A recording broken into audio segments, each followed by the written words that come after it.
El siguiente segmento es, clasificación, F, formativo, educativo cultural, A, apto para todo público.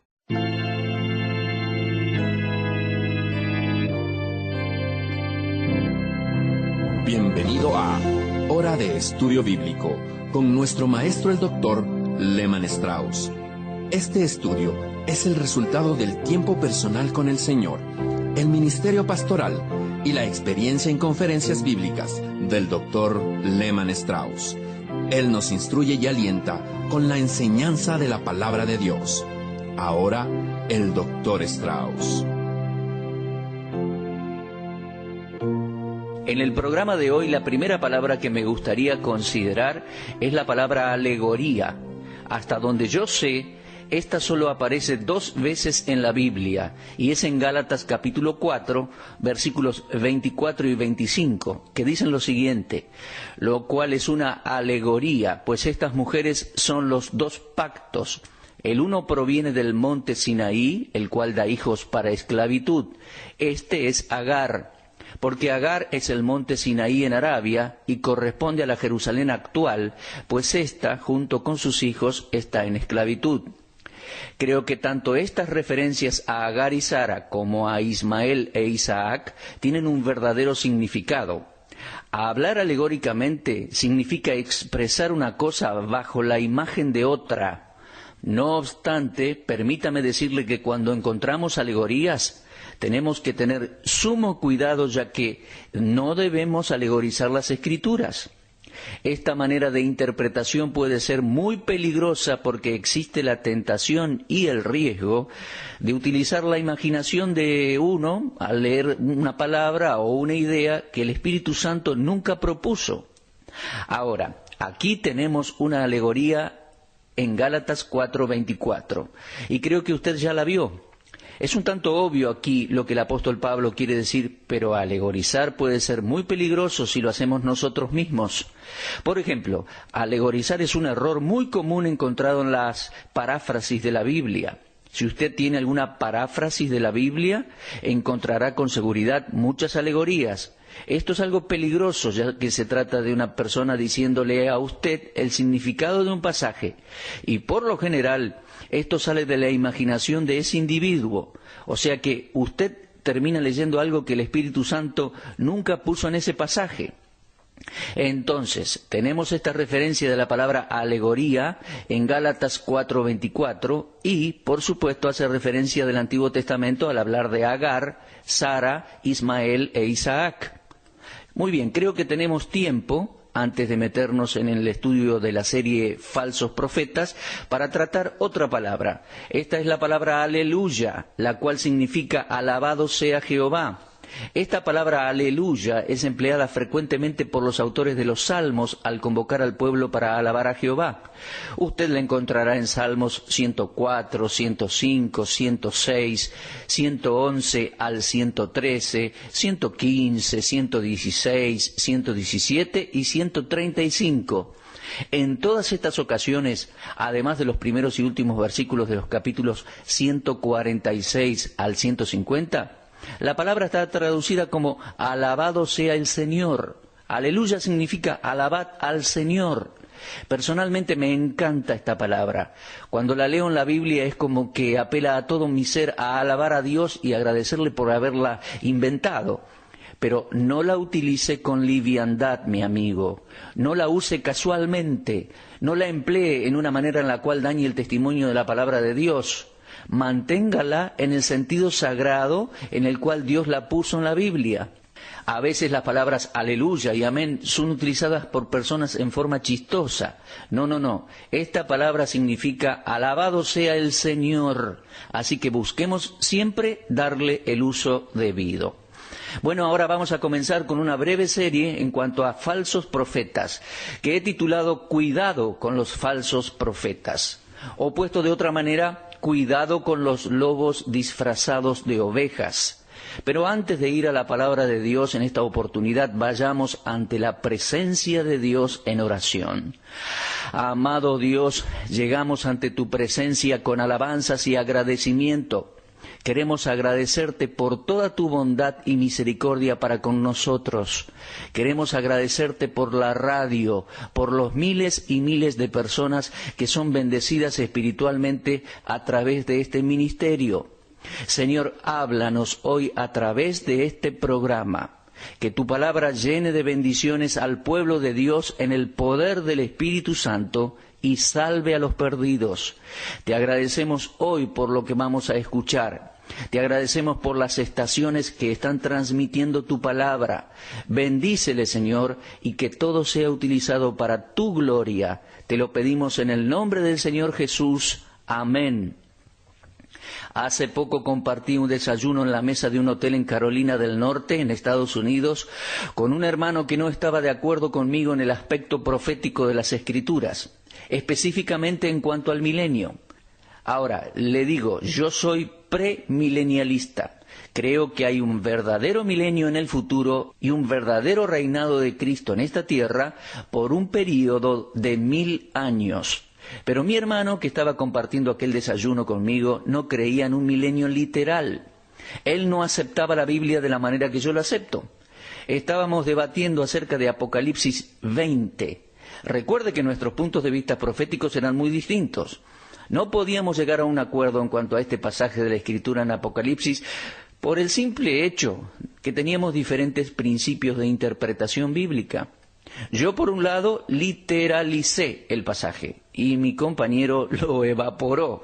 Hablamos en cuanto a estos 3 primeros versículos en los cuales dice que Satanás será atado y arrojado al abismo por 1000 años. Repito, Apocalipsis 20, del 1 al 3.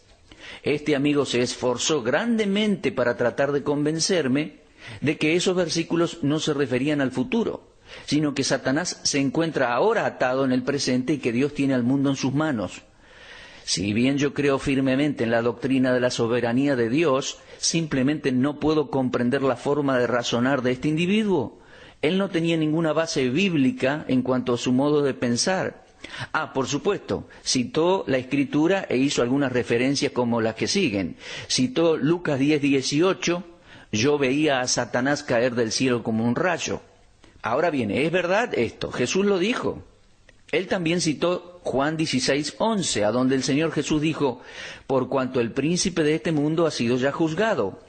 Pero vea, estas palabras del Señor Jesús no nos dicen en ningún momento que Satanás se encuentra atado en el presente. En el plan de Dios, Satanás es un enemigo derrotado definitivamente, pero el final del diablo está aún por venir. La muerte de Cristo en la cruz fue uno de los pasos en una serie de pasos que culminará con el destronamiento final del diablo. Por ejemplo, Colosenses capítulo 2 y versículo 12 fue uno de los versículos que este amigo me citó. Permítame leérselo. Comenzando en versículo 13 dice, y a vosotros, estando muertos en pecados y en la incircuncisión de vuestra carne, os dio vida juntamente con él, perdonándoos todos los pecados, anulando el acta de los decretos que había contra nosotros, que nos era contraria, quitándola de en medio y clavándola en la cruz, y despojando a los principados y a las potestades, los exhibió públicamente, triunfando sobre ellos en la cruz. Él citó versículos bíblicos para convencerme de que el diablo estaba atado y cautivo en el presente. Todo lo que Jesús dijo en Lucas 10:18, en Juan 16:11 y Pablo escribió en Colosenses 2:14 es verdad. Pero fíjense, mis queridos amigos, que hay sucesos futuros a producirse para que Satanás sea arrojado a la tierra. Por ejemplo, Apocalipsis 12 y versículo 10. Esto está hablando del futuro. Lucas 10:18 es uno de los versículos citados por mi amigo, pero también es futuro.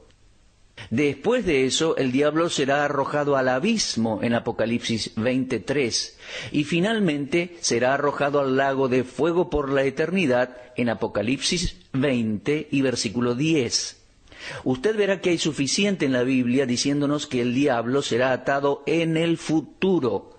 La posición de Satanás en relación con el sistema mundial del presente está muy claramente reflejada en los versículos siguientes. Escuche con atención, por favor. Estoy leyendo Primera de Juan, capítulo 5, versículo 19. Dice, sabemos que somos de Dios y el mundo entero, o sea, el sistema que gobierna este mundo, el mundo entero está bajo el maligno. La idea que el sistema mundial está bajo el control de Satanás no es una mera suposición, sino un hecho. De la misma manera que un creyente sabe que pertenece a Dios, él mismo sabe que la situación actual del sistema mundial está bajo el dominio de Satanás. El diablo tiene al sistema mundial en sus manos. Esto significa que Dios no está ahora ejerciendo su autoridad en la tierra de la misma manera que lo hará cuando el diablo sea arrojado al lago de fuego. 3 veces el Señor Jesús se refiere a Satanás como el príncipe de este mundo. En Juan 12:31, en Juan 14:30 y en Juan 16:11. Ahora, si Satanás no es el gobernante sobre este sistema mundial reprobado, Jesús nunca lo hubiera dicho. Es Satanás y no Dios el causante de instrumentar toda la maldad que hay en este mundo. Dios es soberano y tiene el perfecto control de su universo y es su plan el que prevalecerá, no hay duda. Pero el derrocamiento final del diablo y su sistema no va a acontecer antes del regreso de Cristo a la tierra. Ahora, es de esperar que los incrédulos se hayan ofendido por lo que acabo de decir, y hay una razón para dicha reacción negativa. El apóstol Pablo dijo, el Dios de este siglo cegó el entendimiento de los incrédulos para que no les resplandezca la luz del Evangelio de la gloria de Cristo, el cual es la imagen de Dios. Eso está en 2 de Corintios 4:4. Como podemos ver, hay un velo de incredulidad sobre las mentes de los incrédulos. Esto no es culpa del Evangelio, ni culpa del mensajero del Evangelio. Pablo dijo, es el Dios de este siglo que cegó el entendimiento de las personas que no son salvas. Una de las metas del diablo es la de mantener a la humanidad en la incredulidad y en el escepticismo. Satanás es el Dios de este siglo. Pero Él no es el Dios de la creación, ni el Dios del universo creado, sino el gobernante impío de la ética y la moral de la cultura de este siglo presente. Es Satanás el que controla las mentes de los hombres y les impone ideas que hacen que lo bueno sea malo y lo malo bueno. Dios no enceguece la mente de las personas para que no vean la verdad. Dios no pone un velo sobre sus ojos, es Satanás el que cubre sus ojos. Entonces podemos ver que tanto Jesús como Pablo y Juan nos muestran la tremenda fuerza con la cual la maldad opera en el mundo, intentando derrotar el Evangelio. Esos poderes malvados no están en las manos de Dios, sino en las manos de Satanás. Lo que era manifiesto a los escritores de la palabra es que Satanás tiene el dominio sobre el sistema mundial presente. Muchas personas están cegadas ante esta verdad. Por ende, no pueden ver su propio orgullo, su propia ignorancia, enojo, avaricia, envidia, codicia, prejuicios. No me sorprende, para nada, ver puntos ciegos en la percepción espiritual y moral de las personas. Lo que sí me sorprende es el hecho de que muchos cristianos tengan puntos ciegos. Estos no pueden discernir la verdad del error. Viven pensando que como Dios tiene el mundo en sus manos, nada va a andar tan mal. Amigos, la verdad es que las condiciones presentes son malas. Las cosas van peor de lo que nosotros percibimos. La Biblia nos deja en claro que las cosas no van a mejorar antes del regreso de Cristo, y si alguien no puede ver esto, está ciego. Cuando el Señor Jesús estaba concluyendo su famoso Sermón del Monte, dio una gran profecía, que a mi juzgar es una de las profecías más significativas pronunciadas por el Señor Jesús. Fíjense lo que Él dijo en Mateo capítulo 7, comenzando en el versículo 21. No todo el que me dice, Señor, Señor, entrará en el reino de los cielos, sino el que hace la voluntad de mi Padre que está en los cielos. Muchos me dirán en aquel día, Señor, Señor, ¿no profetizamos en tu nombre? y en tu nombre echamos fuera demonios, y en tu nombre hicimos muchos milagros. Entonces les declararé, nunca os conocí, apartaos de mí, hacedores de maldad. Aquí encontramos algunas de las palabras más arduas y solemnes jamás pronunciadas. Así y todo son ignoradas por muchos. ¿Por qué? Porque nos molestan, nos dicen de un día en el futuro cuando todos los hombres tendrán que enfrentar a Jesucristo y ser juzgados. Y aquí el Señor Jesús es claro y contundente en cuanto al juicio venidero. Es un pensamiento terrible saber que muchos, no algunos, no pocos, el texto dice muchos, van a ser parte de lo que Él está diciendo. El juicio venidero será un tiempo de sorpresas aterradoras para muchos, no para un puñado de personas, muchos. Estas personas de las cuales el Señor hace mención no son ateos, no son agnósticos, no son hipócritas. Estos individuos inclusive reconocen quién es Jesús. Están acertados en su doctrina acerca de Jesús, confesando que Él es el Señor. Ellos dicen, Señor, Señor, lo cual demuestra que son ortodoxos en sus creencias en cuanto a Jesús. Pero lo más aterrador es el hecho de que ellos no van a entrar en el reino de los cielos. Sabemos que no van a entrar porque Cristo lo dijo así. Ahora, para uno ser salvo, debe creer en el Señor Jesús. Eso es lo más básico en doctrina. En Hechos 16:31 leemos, cree en el Señor Jesucristo y serás salvo. Sin embargo, uno no solo debe creer en el Señor Jesús, sino que debe confesarlo. Romanos 10:9 dice que si confesares con tu boca que Jesús es el Señor y creyeres en tu corazón que Dios le levantó de los muertos, serás salvo. Ahora, sabemos que un verdadero cristiano va a creer en el Señor Jesucristo y confesar que Él es el Señor, el Salvador.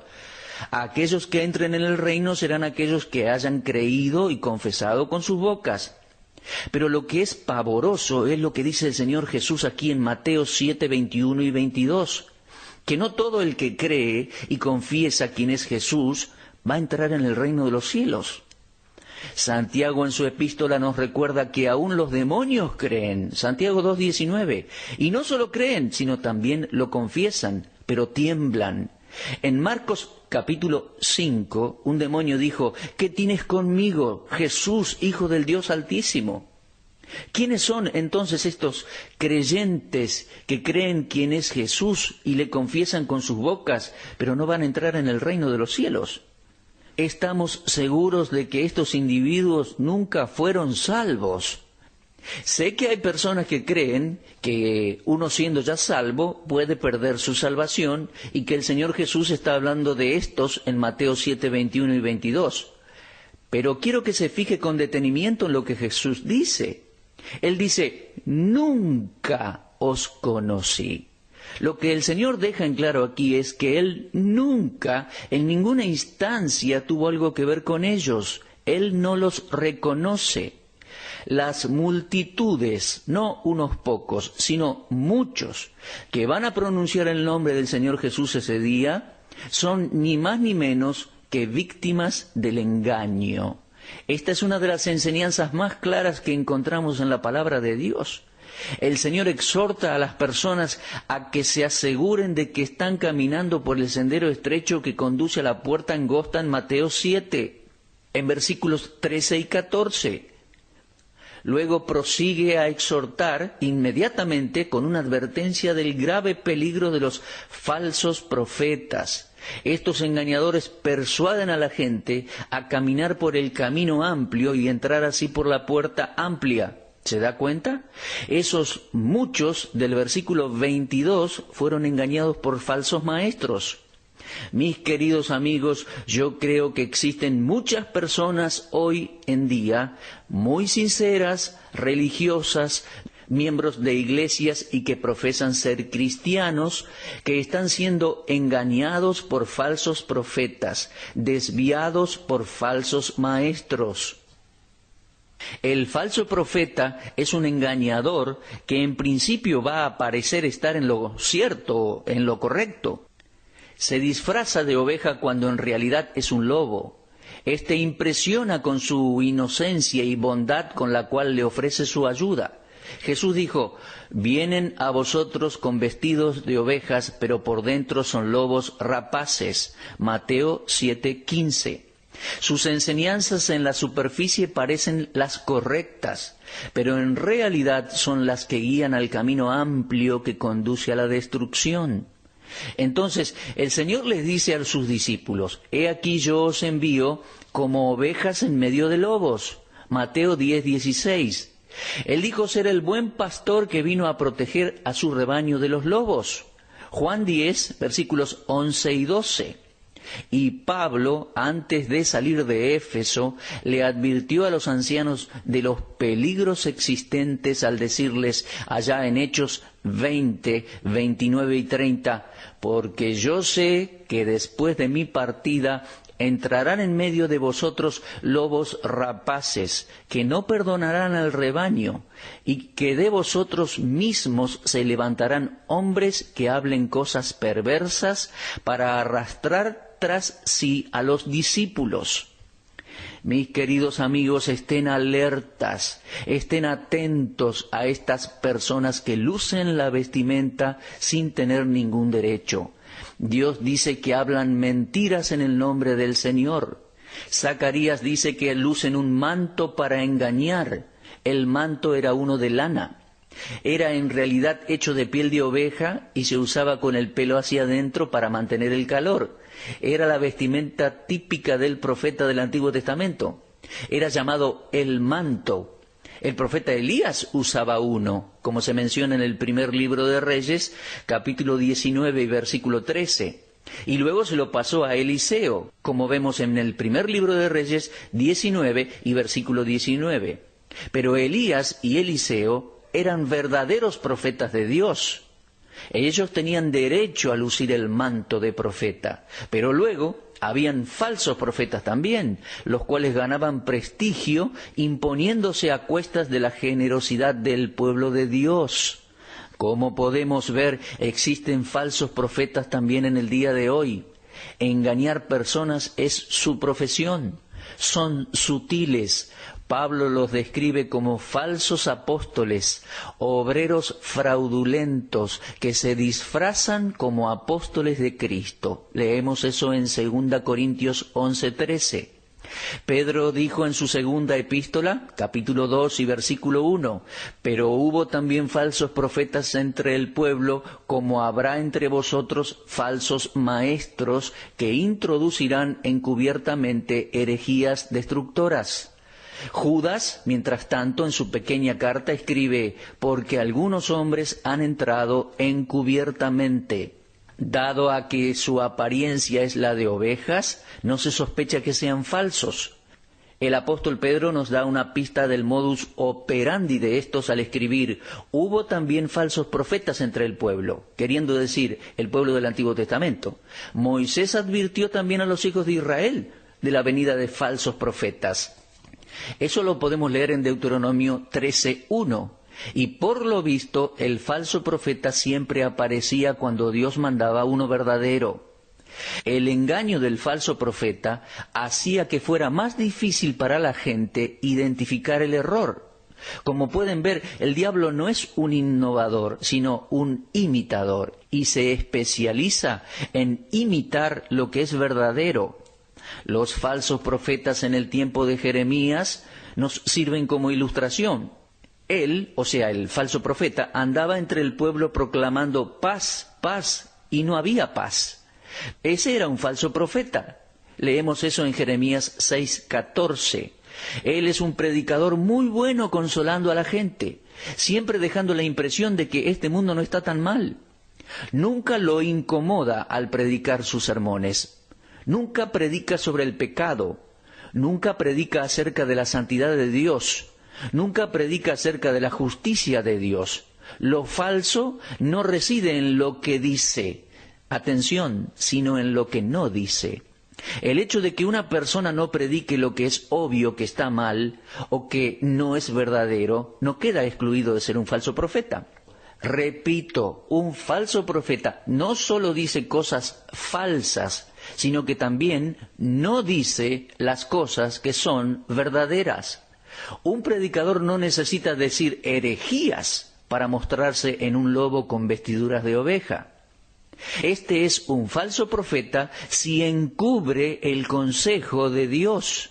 Si no predica la totalidad de la Biblia como la palabra de Dios, entonces es un falso profeta. Ahora bien, entienda, todas las religiones tienen algo de bueno. Muchísimas personas vienen y me dicen eso.